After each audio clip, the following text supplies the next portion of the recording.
Hey there. So this day we ended up going on an excursion in Ensenada, Mexico, and this is an excursion that I purchased through Princess Cruises before the actual cruise on Royal Princess. And the name of this excursion is Bodegas de Santo Tomas and Riviera del Pacífico. And this time we're going to be going to Hotel Pacífico first. And after doing a tour there, we're going to go ahead and go to Bodegas de Santo Tomas, which is a winery. And we're going to taste 3 different wines and some olive oils. And afterwards, we will be allowed to walk around the main street in Ensenada to do some shopping, eating in restaurants. Our goal is to have some fish tacos at one of the local taco shops and have a margarita there as well. So I just wanted to make sure I mention our wonderful and funny tour guide was Carolina. She was fantastic, and our wonderful driver Juan, very professional. They were both very helpful. I have done an excursion with this particular company several times when I've been in Ensenada, and I have always had a positive experience. So I will be doing a separate review of that company as well. So if you want to go ahead and book it through your cruise line, whether it's Princess, Royal Caribbean, Carnival, MSC, whatever cruise line comes into Ensenada, this excursion will be available along with other excursions through this particular company. And I suggest or I recommend you to book it with them if you're able to. Otherwise, you can book it through the cruise and have the exact same experience. And this is definitely worth it. We have driven by this particular hotel many times in the past, but it's our first time actually having an opportunity to go in. And it has so many stories from back in the day. Bar Andaluz is where the margarita was invented. So let's listen to our girl tell us about this hotel. Pacífico. It used to be Hotel Playa. That was the first name. Again, they started to build it in 1928. They opened it on October 31st, 1930s. Okay?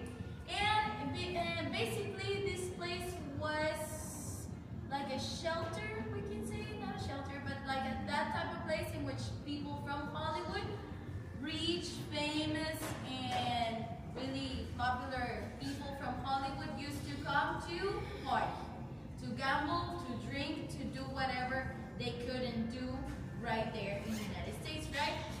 I'm gonna start with this map. It says Misiones de las Californias. It means California's missions. And basically the map is showing you the way California used to be. All of it used to be one single land. And then there was a big fight, and everybody knows that they separated the lands, and California stayed as California, that you all know now, part of the United States of America, and we became Baja California. Baja in Spanish means lower or below, or in that sense we can say that it's like it's Lower California. We became Lower California, but we have another state also called Baja California South, which is this one. So basically now there are 3. Also, well, basically the map is showing you the missions, not even just California. The missions, when we got conquered by Spain, the Spaniards had this idea of converting the indigenous into Christians, and to do that they needed to have places, right? So they started to build churches right here, and they were building churches all the way up until the last one that you're seeing right there in California. Now in California, all these missions now they're really really nice places where they conserve the structure and the churches and all of that. But in Baja California South, that didn't happen. We don't have like, oh, this is the Church of the Mission of 1676. No, that didn't happen. Most of them are in ruins right now, but at least it's showing you the way the Spaniards were baptizing people. There's also a bunch of names right here with the dates of the churches and all of that. And now I'm going to tell you where is it that you are right now. So this is the border, right? And in Baja California we have 7 cities, which are Tijuana right here. Next to it we have Tecate. Next to it we have Mexicali, which is the capital of the state. Bless you. Lower or below right here we have Rosarito. Then we have Ensenada right here. 3 hours away from here we have San Quintin, and on the opposite side we have San Felipe. San Felipe Cabo is 24 hours away from here non-stopping. It's actually right here, right at the end, and it's really popular because they have both of the seas. They have the Sea of Cortez, which is this one, and they have the Pacific Ocean. The one that you're seeing in front of us is the Pacific Ocean. Last thing that I'm going to be sharing with you about the map today is that we have a great phenomenon called the whale watching. There's in between 25,000 to 38,000 whales coming from Alaska to give birth right here. In between these two states, there's a big concentration of salts in this lagoon, Laguna Gato de Liebre. And again, it's a phenomenon.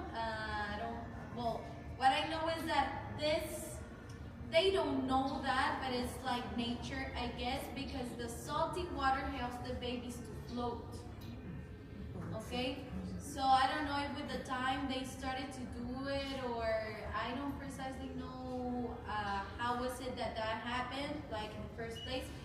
But now this happens every year during the months of February and March.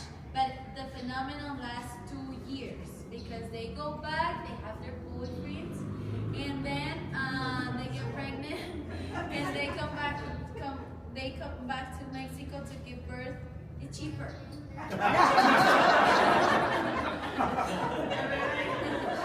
Yeah, so the whales are Mexican.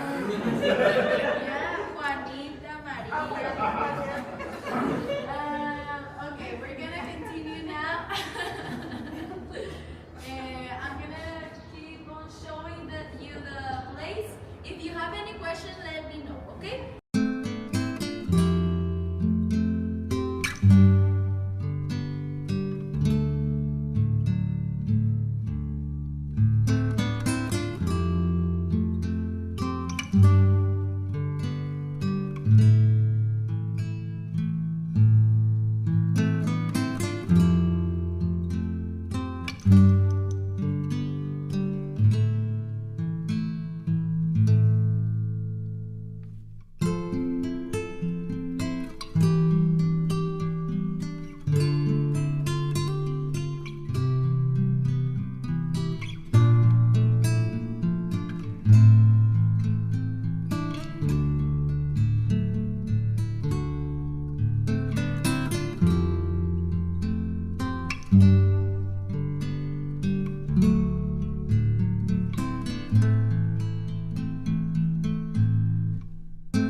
Because of prohibition in the United States from 1920 to 1933, Mexico had an idea to create an environment for people that would like to drink alcohol or gamble to be able to escape United States and be able to do that freely in Mexico.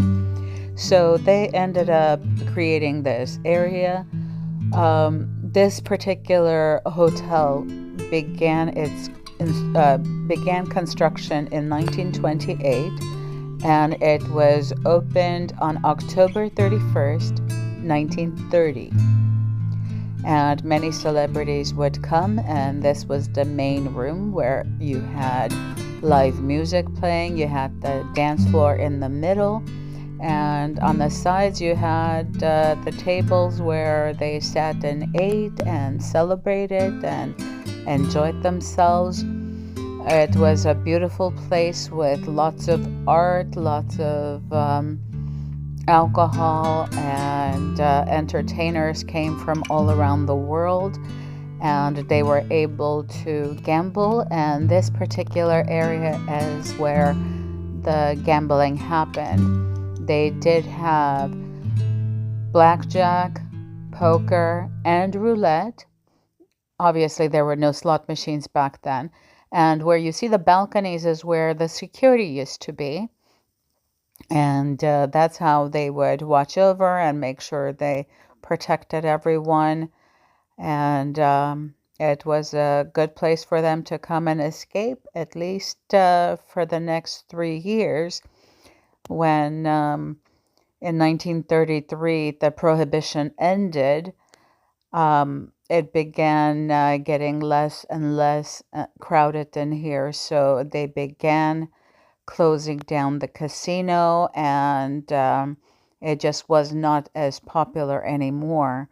And that's when, because of lack of usage, it was used for different charities and helping people and things like that. But it became ran down very quickly. And Carolina will explain what happened when an American lady from Chicago named Marjorie came into this area and saw the property, fell in love with it, and decided to purchase it. Now we're going to continue with the story. This is the last part of the story. I mean, Hotel Riviera has so much memories and history, but I'm going to make it short. In 1946, when this place suffered vandalism, they took everything from here. It was not in bad conditions, but it wasn't like super great. There was a lady, her name was Marjorie King Plant. She was from Chicago. She came, she saw the place, and she thought, oh my God, this place is amazing. But she couldn't own it because she wasn't Mexican. So she had a contact. It was a friend, and this friend was a Mexican lawyer.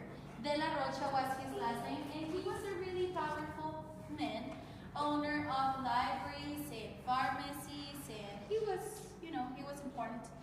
So Marjorie wanted to talk to this lawyer, and she said, oh friend, please tell me what can I do, because I want to own this place. And he said, oh friend, the thing is that you have to marry a man. And she said, in Ensenada? What? I don't know anyone here. And the lawyer said, you know me, baby girl. Yeah, so they got married. And, well, she started to make this place super nice and pretty again, but she knew that she needed to do something extra for the building because it wasn't enough to paint the walls and trying to attract the people. She decided to open a bar Andaluz, and she hired the most popular bartender of Mexico. His name was David Negrete, and he was from Puebla. Puebla is another state of Mexico. So, long story short, David Negrete at some point wanted to do something special for Marjorie because everybody said Marjorie, the owner, was a really kind person. So he decided to invent a drink, okay, in 1948. And he baptized this drink with the name that he used to call her, which it was Margarita. So La Margarita was invented here for the first time in 1948. Every year we celebrate the anniversary of Las Margaritas, but it was actually in honor of Marjorie King Plant, in honor of that lady. It's just that in Mexico, we usually use nicknames or short names to call the people. You know, if your name is Juan, we say Juanito. If you're Rosa, we say Rosita. So I guess that's why La Margarita, because instead of calling her Marjorie, we used to call her Margarita. Now, there's many different places that says, no, La Margarita was invented here or there, but it's official.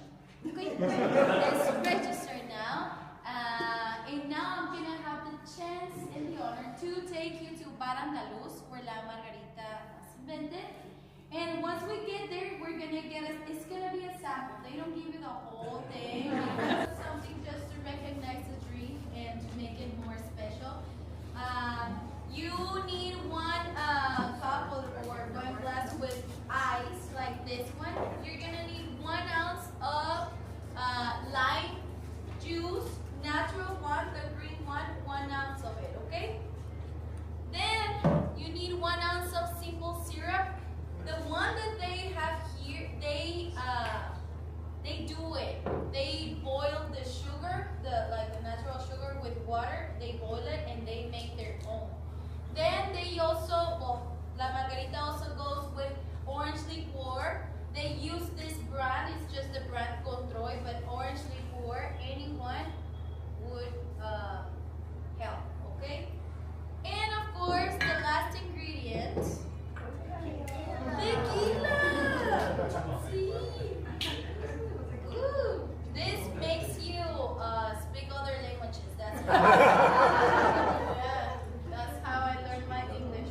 And so 1 ounce of it. And don't say that, but don't tell that I modified the recipe. It goes with a little bit more.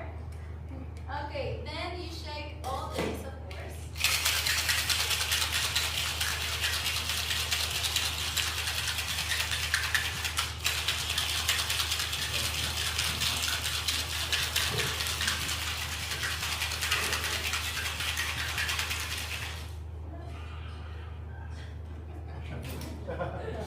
And this one is what we call an original margarita, okay? This one is for the birthday boy. Wow.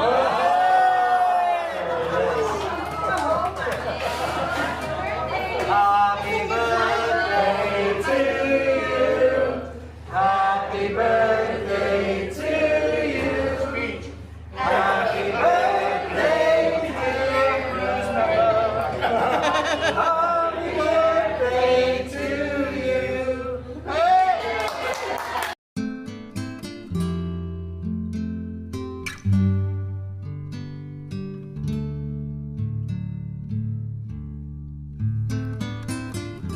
This iconic hotel was truly exactly what I expected. It was grand, it was beautiful. After we had our margarita samples to try, we were given about 20 minutes to do some shopping or just wander around the property. I decided to go back into the areas that we had walked around to take more pictures without the crowds. And it was beautiful. It's actually very interesting to be there in those rooms by yourself. So if you have an opportunity to do this particular tour and you have time to go ahead and go on your own and take some photos or just spend time on your own, it's definitely worth it.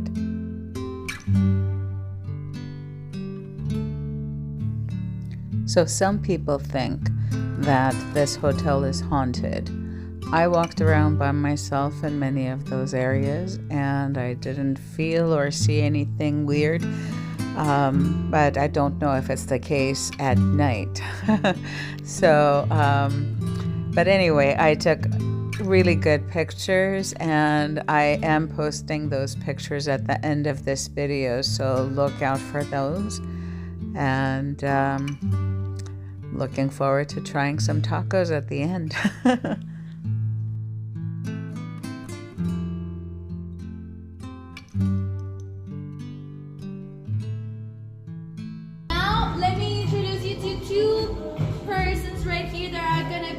charge of giving you the tasting, but also to share with you some information about the place.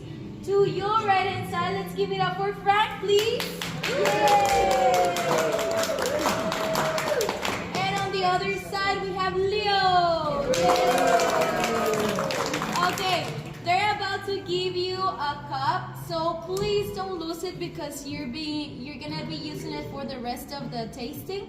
And they're gonna give you 3 different wines, and they're gonna explain you the flavors and the process and a little bit of the winery. And after having the wine tasting, there's gonna be also bread and cheese, so you can have an olive oil tasting too. The ladies' room are gonna be to your left and men's room to your right. And I'm gonna be here the whole time in case you need me, in case you have any question, please let me know, okay? I'm gonna now let them work. So excuse me, enjoy your time, okay? Thank you. You're welcome. Hello guys, how you doing? Great. Great, perfect. You ready for the wine tasting? See? Yeah. This is the first stop or the second, the third? Second. Second one. You've been in the Margaritas place? Yeah. Riviera? Okay. What did you learn about the Riviera? Gambling. A lot. Gambling. Is the what? That's right. Well, the people of Ensenada say that in the Riviera, which is the place that you've been before this place, was the place where the margarita was invented back in the some year, the 19 that year. But also, the people of Ensenada says that the place that where they invent the margarita was in the Husong's bar, which is in the Ruiz and First Street. So there's always been like a, battle between who create the margarita here in Ensenada, or Riviera, or Husong's bar. So you try the Riviera. I mean, I like the margaritas from the Riviera. Which one you try? Both. Both. No, today we tried this one. No, but which flavor? It was just a regular orange. Just a Just a regular margarita. The lime. Okay. Limon. Okay, excellent. I like the tamarindo one. I like the strawberry. I like the Mango. The mango, the peach, yeah. But my favorite thing is the Cadillac. Yeah, it's very good. Very, very good. And Thursdays, it's 2 margaritas. Wednesdays, 2 margaritas for the price of 1. So that day is the day where you have to go to the Riviera. Yeah, it's very cool. Yeah, it's a happy day. Yeah. Well, as Carolina told you, my name is Leonardo. My friend and co-worker is Francisco, and today we're gonna be in charge of the wine tasting. Okay? For the whole wine tasting, we're gonna try 3 different wines. The wines that we're gonna try is gonna be this one right here. Then we're gonna go for the rosé, and we will finish to the red. Okay? So in case that you wanna see the label or something, you can come closer to the bottles in case that you want to take any photo or something. The tasting is gonna be that, and after the wine tasting, we're gonna go for the olive oil tasting in the table in the middle. Okay? Well, but first, before to start with the wine tasting, Francisco is gonna explain you a little bit of the history of Bodegas Santo Tomas, just to let you know where you're standing right now. Okay? Okay, how are you guys doing today? Excellent. Welcome everybody to Bodegas de Santo Tomas. It is an honor to have you guys here. Today you're our only group, which rarely happens, so we'll make sure to treat you guys very right and give you guys as much wine as you like. So the reason why we bring you here to Bodegas de Santo Tomas and why this place is so well recognized for the city of Ensenada is because they have grown alongside with each other. The city of Ensenada was founded in only 6 years before we were founded as a legal company in 1888, which makes us 137 years old. The very first winery here in the state of Baja California, which is the most important wine region of all of Mexico. In reality, the history of Santo Tomas begins when the missionaries arrived here to the region bringing wine for their religious cults. And they planted the very first grapes of the region in the valley of Santo Tomas, which is this picture right behind me. This is where our winery is, this is where our main vineyard is, but we're actually located in 3 of the 7 valleys of the region that produce wine, and those are the Valley of Guadalupe, the Valley of Santo Tomas, of course, and the Valley of San Vicente Ferrer, which is the one furthest south of this place, but we have mainly the olive trees for the olive oil that you'll be producing. Now, as you can see, olive trees play a very important role in wine world. We're actually we harvest them surrounding our vineyard, as you can see right over here, to protect our vines from dust, from wind, from plague even, and that's why we started producing our extra virgin olive oil. And the Plaza of Santo Tomas, this entire block over here that we see, used to be our winery back before we have built this beautiful building that you see here. So from the late 30s until the 90s, this entire block used to work as a site of production until we moved it here in the 90s. And it's now a cultural center that is home to different types of restaurants and where we celebrate all sorts of festivals throughout the year as well, and where we try the wine, of course. This very building has a lot of history as well. This was the house of a former president, Abelardo Rodriguez. General Abelardo Rodriguez was also the, while he was president of Mexico, was also the owner of Bodegas de Santo Tomas, and he had his personal bank in this building right here. So it has a lot of history, okay? And as we know, the missionaries who brought the very first grapes were the Spanish missionaries. So the very first varieties to arrive here to this region were the Spanish origin grapes, which we'll be trying one of them today. One or two? One, yes. And yeah, so I hope you guys enjoy your tasting today. Any questions so far? It's pretty simple. We're gonna give you guys 3 wines. We're gonna give you this 1 cup. We're gonna hold them to the cup until we're done with the wine tasting. And after the wine tasting, if you want a little bit of extra wine before you head to the bus, we're more than happy to give you guys. We're our only group, like I said, so we have plenty of wine. And so yeah, we hope you guys enjoy it today. If you want to buy a bottle, is that? And yeah, absolutely. If you want to buy any of the bottles that we're trying today, each of these go for $18 only, as well as the olive oil that you'll be trying, okay? And we have other different varieties. If you have like your favorite, that's a Merlot or Cabernet or Barbera or any other varieties, we produce about 26 different varieties of grapes. Today we're introducing 3 to you guys, okay? I have a question. So Yeah. olive oil also 18? Yes. Yeah, the bottle goes for $18. Thank you. Go for this white one right here. In this one, we're gonna go from a white wine made from the Colombard grape. The Colombard, it's a French grape, and it's a natural blend between 2 different varieties. So in this one, we're gonna feel some tropical flavors and some floral aromas. We're gonna go from the pineapple, the pear, the apple. I think the strongest flavor is gonna be the peach. And also in the aroma, you're gonna smell some white flowers. And maybe in the aftertaste, if you are not able to feel the aftertaste, you're gonna feel some honey. Some honey. Yeah. It's pretty interesting. This is the sweetest wine that we make. So if you are looking for something smoother or something sweeter, this one is the one. Okay? So guys, remember the name of the grape, it's French Colombard. If you want to see the name, you have the bottle right here. And well, enjoy it, have fun. When you're ready, you can take a cup and salud. We're gonna find more notes of red berries, guys. Super fruity, Gracias. strawberries, raspberries. You're welcome. Cranberries, cherries. So we're gonna go from the tropicals to the red fruits. So guys, I hope you like it. This one is gonna be a little bit drier, but just a little bit from the first one. So I hope you like it, guys. Thank you. You're welcome. We also have the alcohol Viognier, was a we cap. have It's from the out. Chenin Blanc, we have... What kind of wine is a lot. this? We have This 3 is different Cabernet. kind of Chenin Blancs. We have You don't a want to try the other traditional ones? wine, we have an Is that orange mine? type wine, and we have a No? Petnat. This is They're really perfect. good. In case you like the bubbles or Really something, good. we have it too. Thank you. You're welcome. Yeah, I'm not, I won't champagne doesn't like me. I like champagne, but Okay. I stick to the A wine. little bit humble. No, it's the carbonation. Yeah.